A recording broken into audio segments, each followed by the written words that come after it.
What season is it, Pageant Gals? I'm gonna tell ya. It's pageant season. I don't care if it's winter, spring, fall, summer for you. It does not matter. We are in pageant season right now. It is July 2025, and ya gal is in the thick of her own pageant prep of the biggest competition that I've ever competed in because we're going to Miss Universe Canada. And I say we're because I always feel like on every pageant journey I've been on, I bring my community with me. I'm like, this ain't just me for me. You're not going to see me posting like cryptic things like once in a while. No, I am like in it with you. You're in it with me. I'm showing up. I'm sharing things, whether you're in Pageant Gal Radio or not. This is our journey, and it feels like everything over my 9 years of pageantry, my 6 years of coaching have truly led me to this competition. And the crazier thing is thinking about how I literally never thought that I could do this. And now that I'm in it, I'm like, wow, Maria, if you even gave yourself a chance over the last few years, how much more I could even be prepared to take on this national competition, the biggest national competition where the winner goes to Miss Universe. Like, this is the big leagues. Like, this is it for many pageant women. And today, what I wanted to share with you, because for those that don't know, if you're not following me on Instagram, on the Pageant Gal, and on my personal page, Maria Cuevas TM, this is your sign to do that. But I wanted to share a little bit because this episode's really about if you've got 6 months to a year out, ladies, start preparing. I just came home from a Miss Universe Canada rehearsal, like a practice that they do in Toronto. It's just a couple hours away from me, and I wanted to go to one. And all of the girls that I spoke with, and I feel like more recently, because we're in July and a lot of pageants are happening every single week, I'm getting so many messages, so many coaching requests from girls saying, I'm a month out. I wish I would have met you sooner. I don't have much time. So if you have time, if you can give yourself 6 to 9 to 12 months out, please do that. And I'm actually going to be breaking down the three biggest things that I want you to be doing. Even if you don't know exactly what pageant competition you're going to, these are the three biggest things that you can be focused on early out so that when the days and when the months and when the weeks start to creep up, you don't feel that sense of overwhelm because you use the time that you had. And I will say I'm in a very different position than most people. I only had 6 weeks to prepare for this competition. I'll even give myself 8 weeks from the day that I actually registered for my local competition, my local qualifier, Miss Via Italia, which I won in June, and then got to go to Miss Universe Canada. I was the final delegate to qualify. 6 weeks. 6 weeks is how much time I've had to prepare for the biggest national competition. Wardrobe, like 30 outfits, a national costume, 2 gowns, sponsors, humanitarian project, practice, preparation, runway, all the things, you name it. I had to do it in 6 weeks' time. Not a lot of people can do that. And I don't wish that on a lot of people. You got to be a certain type of person. You have to have certain things in place in order to make that happen. And I want to make that even easier for you because now looking back, I keep thinking to myself, had I even had this on the horizon, like this was not on the horizon for me up until 2 months ago. And had I even considered that this might be a possibility when I knew it was going to be in my hometown, when I knew I fit the requirements when it came to age and marital status, like just when I thought about, wow, if I started thinking about this time last year, these are the things that I wish I would have done. And by the way, these are things that I share with you in a full 12-month breakdown in our Make It Rain membership. It's called the Win the Crown Roadmap, where I share with you the three biggest areas of your pageant preparation you should be focused on, whether you're 6, 12, 3 months out, or 1 month out. And that helps my gals be able to focus their preparation and their efforts. But I want to break down if you're 12 months out, if you're like 6 to 12 months out, these are the three biggest areas. And truly looking at my life over the last year and the things I wish I would have done, these are the things I would have started doing had I been strategically planning to compete in this title, okay? For this title. So if you're preparing for a 2026, 2027 competition, I want you to know preparation starts now. Do not get complacent. Do not get lazy. Do not think that you have time. Okay, that not to say that you have to rush or panic, but use the time that you have now. There is always something that could be done. So let's start with the number one thing that I would have been doing a year ago. I would have been focused a lot more on my personal brand. Now I have a personal brand and I have a business brand, right? I am Maria the Pageant Gal. I'm going to show up on my social media daily. I'm, doing photo shoots and programs and I'm building the brand around the Pageant Gal. But what I really done over the last 4 years is when I really started investing in my business, I stopped a lot with my personal brand because my focus became the pageant gal. It became the business. And in reality that looked like on my Instagram specifically. I rarely post on there, right? Things that I do for Maria, I just don't do as much. Even going to like the local competitions and helping out, I kind of stopped doing those things because I was focused just on myself, business, travel, just life things that came up, and I really neglected my personal brand. And looking back, what this looks like is, who are you when you're showing up in life going after this bigger goal? Because you're not just your career, you're not just your business, you're not just the one thing that you do. It's seeing yourself as this entity, as like this magnet, which comes from self awareness and knowing who you are. And a part of that is thinking, if I'm going to I think it does help when you know the pageant you're going to, right? Because had I known I was going to be competing at Miss Universe Canada, the way that I would have been elevating my personal brand would have been very different than the previous title I held, right? Previously, I was in very, I don't want to say glitzy systems, but like fun fashion, fun, glamour, prettiness. And Miss Universe Canada has so much more like sexiness to it. And it has like this power. Not to say that these other pageants don't, but you could just see in the way that I was presenting myself and the things that I was doing that I clearly was not preparing for Miss Universe Canada this time last year. And looking at it full circle, there's so many things that I could have done in terms of photo shoots, in terms of events, in terms of spaces I was putting myself in terms of connections that I was making that could have even amplified where I'm at today. So, what I want you to think about is like, look at yourself as a whole, as a personal brand. Who are you and what do you bring to this title? And you have to identify first, what is the pageant you're going to? What is their brand like? And then what is your brand? And then what are the things that need to be changed, tweaked, or adjusted to align more with that brand? And don't think that you have to change yourself, but think, how do I have to elevate myself to truly be someone who can see herself in this role? And then how can you start making steps towards that? I've already made a couple of examples, right? Different types of photo shoots, different types of events and networking, different spaces that you could put yourself in,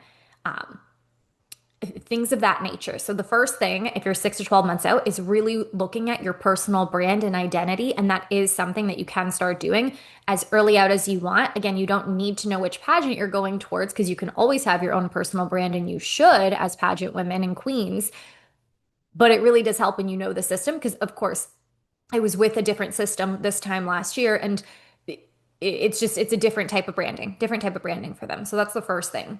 The second thing that I would have been doing a year ago from now, and I've already kind of alluded to it, and Pageant Gals, y'all, we're sleeping on this. Social media presence. Social media presence on my personal social media. Like I said, I've been neglecting my personal social media. I post on it once every couple of months, maybe. Like that used to be my daily go-to. But then when I started running the Pageant Gal daily, it's hard to run two social media pages. So I let one go, and you could tell the followers were dropping. I don't have great engagement on it. I will say my engagement and my social presence has skyrocketed in the last month. I think we're at almost 200,000 views per month on my personal Instagram that has less than 5,000 followers.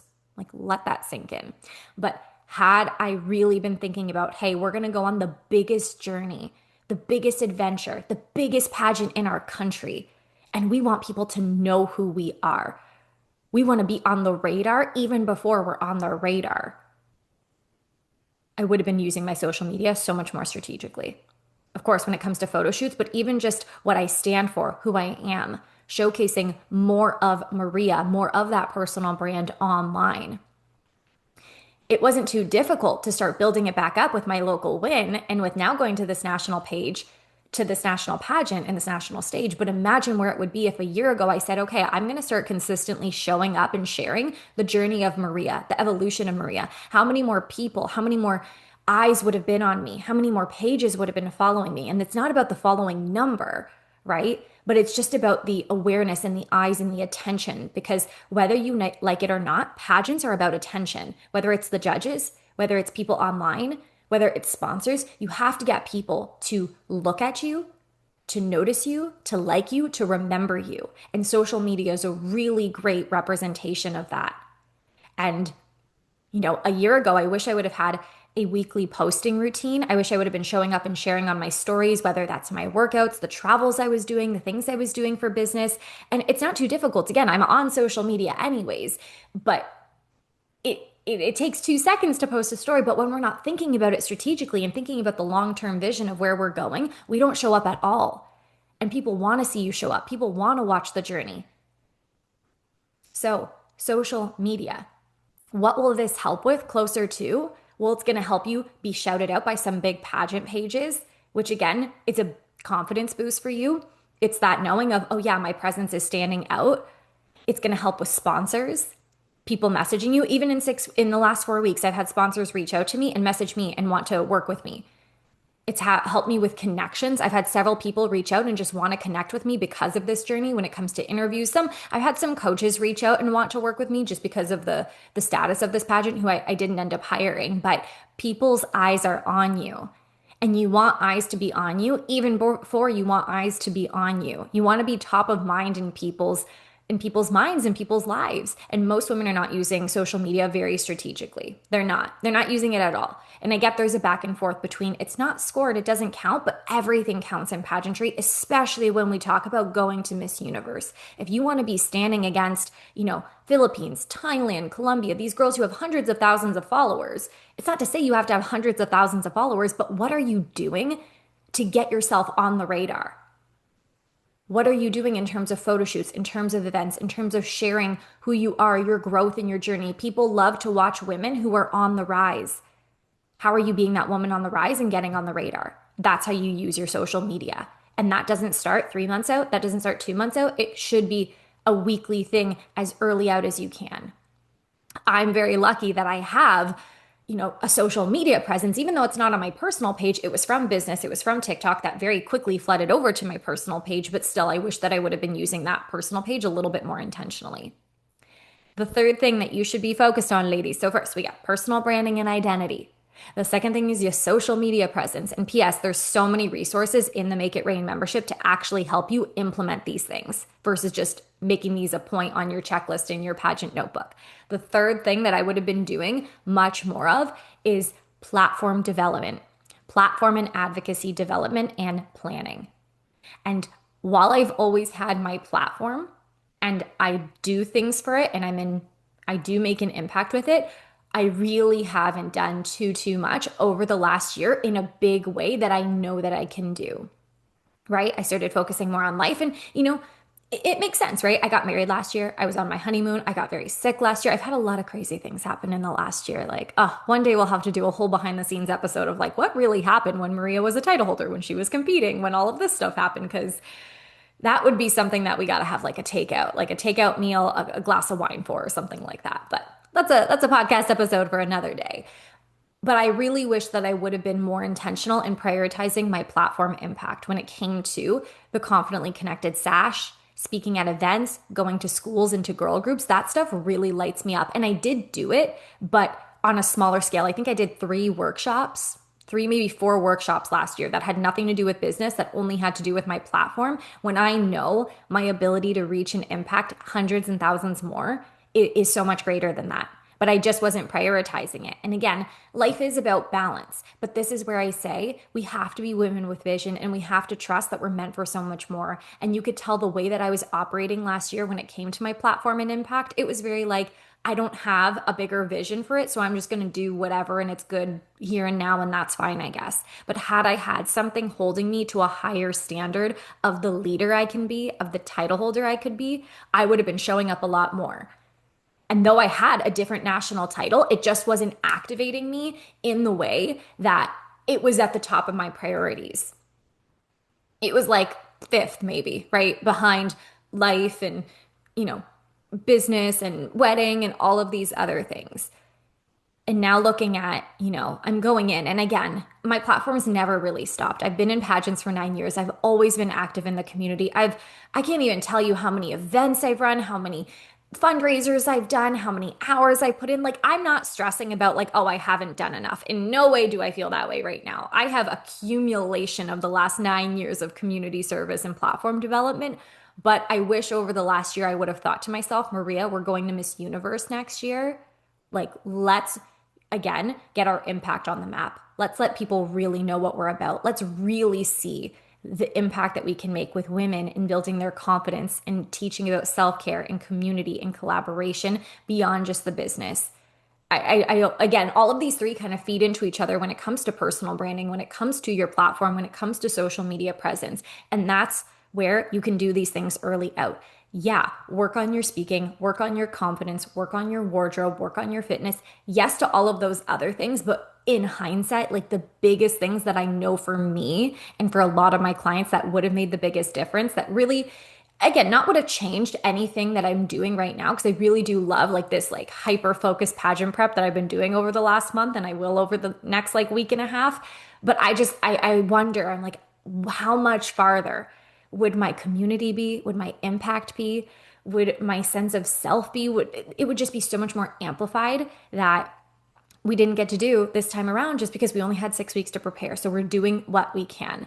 And I will say, sometimes, ladies, you get more done in less time because you're on the go. And that's really how I feel right now. But that does not mean that's how you should do things. I have the ability to make my own schedule. I don't work a 40-hour work week. I work from home. I don't have this long like travel commute. I have a lot of extra time and flexibility and control in my life that I'm able to do a full national pageant prep in this amount of like short amount of time. I will also say with the work that I do in pageantry, I have a very good base for runway. I have a very good base for interview and sense of self. I have a very strong community network that getting wardrobe and sponsors was not terribly difficult at all. So you have to know what tools are in your arsenal, right? I also knew that part of going to this competition, it was sponsored for me. Thank you to the Via Italia BIA. I appreciate that so much that I had the funds, the excess funds to be able to invest in certain things. So you have to look at your own situation, your strengths, your knowledge, and what you need to improve. But either way, no matter who you are, where you're from,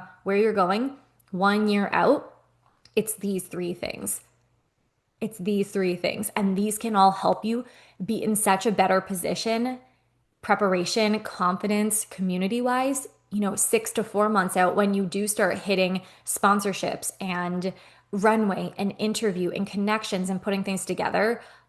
It'll help those things be even stronger, right? The connections that you want to have, the ability to be seen by really popular social media pages, but that starts with the planning that you do and the actions that you do very early out. Not, I shouldn't even say planning, because a lot of women think that they're preparing and they're preparing in their head, right? They're planning. They're like, oh, well, I think about doing this, but they're not actually doing something. Pageant gals have to be the ones doing something. You can't just think about preparation. You have to be doing the preparation. That's how you're going to evolve. That's how you're going to expand. That's how you're going to grow and continue getting better. That's how you're going to make the connections. That's how you're going to get the sponsors. That's how you're going to get the support. That's how you're going to shed the layers of, I'm this previous person of me, and now I'm emerging as this new elevated queen who knows herself, who's confident, who's taking risks, and who's challenging herself to be even more confident in the presence of 75 plus delegates.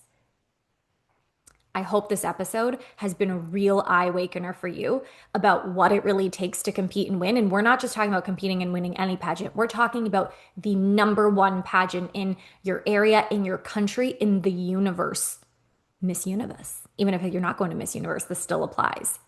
And again, if you're like, Maria, I want to start taking these steps and I just don't know where to go, how to go. I'm looking on the internet. I feel like I'm just kind of throwing things around. This is your sign that you need to be in our Make It Rain membership, where not only the minute that you join do you get access to my full portal of trainings that walks you through how to do pageant prep very early out, how to start setting up your plan and strategy and what you need to know, and walking yourself through those things when it comes to your platform, your interview, your mindset, your runway, but you also get new monthly actions and challenges to continue elevating every aspect of pageant preparation, and with a fun few tweaks and surprises that are coming underway in the very near future. And we always have different specials and things that are happening. But I think one of my favorite things about the Make It Rain membership is our community chat, where if you have questions, you don't have to figure them out alone. You don't have to ask ChatGPT or Google, who might not know the answer. You get to ask a very credible, reputable, supportive group of women who are more than happy to support you. And I'm always dropping in there different updates and challenges and audio trainings every single week based on my own experience and my clients' experience. So I'm going to drop the link to the Make It Rain membership if you feel called like a heck yes, you need to join that. It's, if you're in the US or if you're in USD, I mean, y'all, it's like less than $100 a month for credible winning pageant prep. You should be in there. We actually have title holders in there. One of my clients was just reigning as an international title holder for a year and spent a whole year in the Make It Rain membership. Like, this is for women who want to be queens on stage and in their life. So I hope to see you in there. And I hope to see you in the next episode. First of all, if this helped you, please send me a message. If you're like, wow, this episode was really valuable. I'm going to save this and share this and implement this with everybody. And stay tuned for the next episode, which is actually going to drop on the day of preliminaries at Miss Universe Canada. I can't wait to share that one with you all. That's going to be a fight. I don't even know. We're going to see what that episode is going to be, but it's going to be exciting because it's literally going to be during Miss Universe Canada week. So I'm going to come up with something that y'all are going to want to tune into and listen to on the Pageant Gal podcast. So I can't wait to see you in the next one.